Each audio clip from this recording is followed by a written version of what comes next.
Hello mga kapambansa, ang aking paborito at palangga. Welcome to my vlog again. O ano pang hinihintay mo? Halika na at samahan mo na akong tumakas nga patungo ng Manila. Let's go!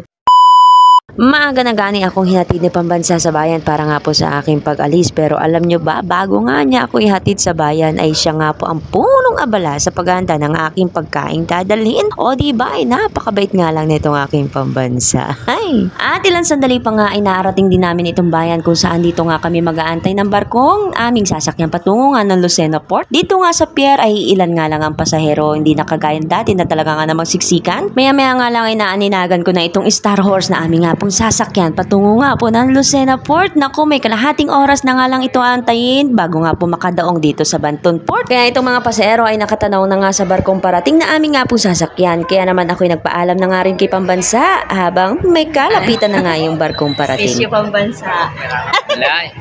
Malapit na yung barko. Iwan ko muna si pambansa. Uwi ko muna dun sa nanay. Charot.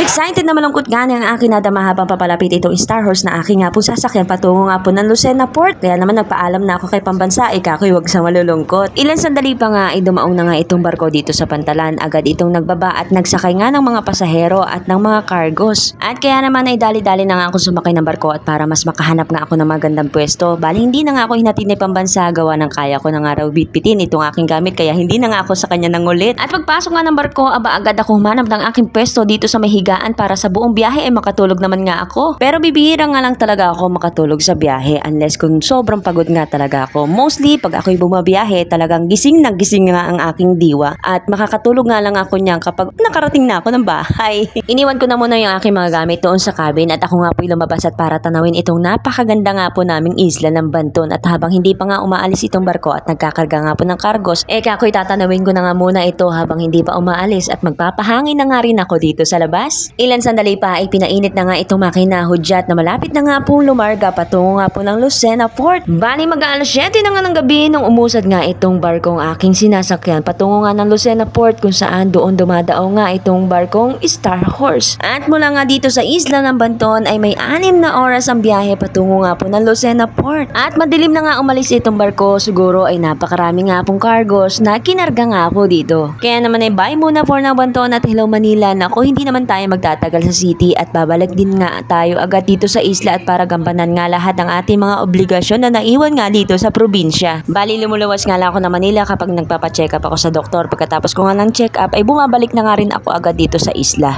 At dahil mahaba-haba naman gani itong ating biyahe, mga alas 2 na siguro ang possible na dating netong barko doon sa Lucena Port. At kakoy matutulog na lang ako sa buong biyahe at para kakoy hindi naman ako mainip.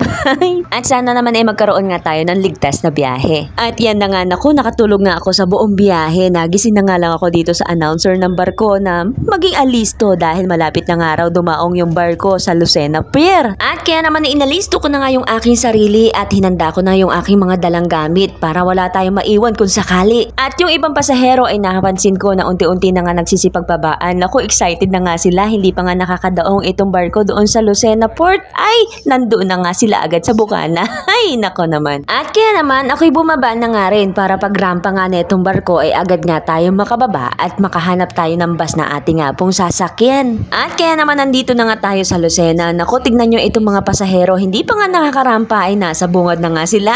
Ay, nako naman. Hello Manila and goodbye for now Banton.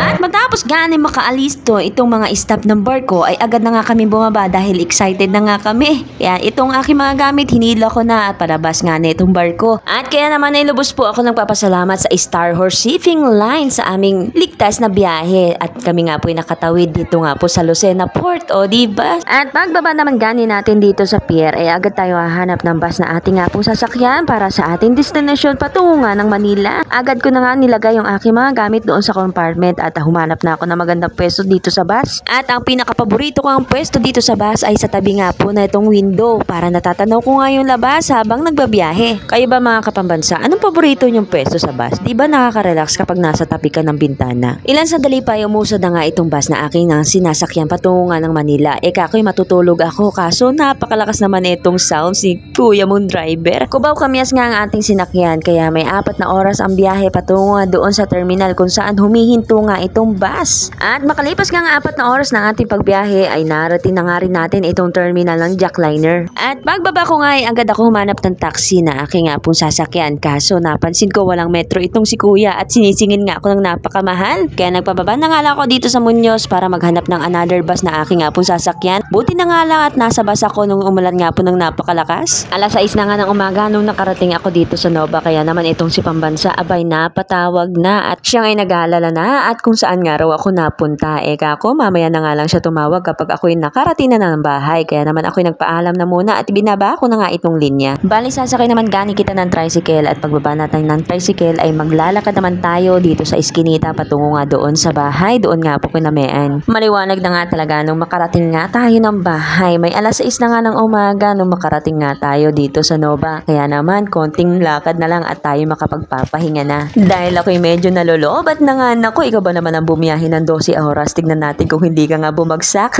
Pagdating nga dito kinamean ay agad na nga akong tumawag at agad niya nga rin ako pinagbuksan. At pagdating nga ng bahay, naku, ako'y sobrang antok na mukhang babagsak na ata itong aking mga mata. Kaya naman ako'y kumain na nga ng almusal at kinain ko nga itong babaon ni Pambansa na pinirito nga na isda na kinuha pa nga niya sa dagat para may pabaon nga raw siya sa akin paglawas nga ng Manila. At nung matapos nga ako makakain, ako'y naglatag na at humingi na nga ako ng unan at kumot kay Mean at para ako'y makapagpahinga na. At dahil ako'y sobrang babagsak na nga talaga, o paano mga Kapambansa, hanggang dito na lang muna. Maraming salamat sa pagsama nga sa aking pagtakas. Hanggang sa muli, maraming salamat. Bye-bye!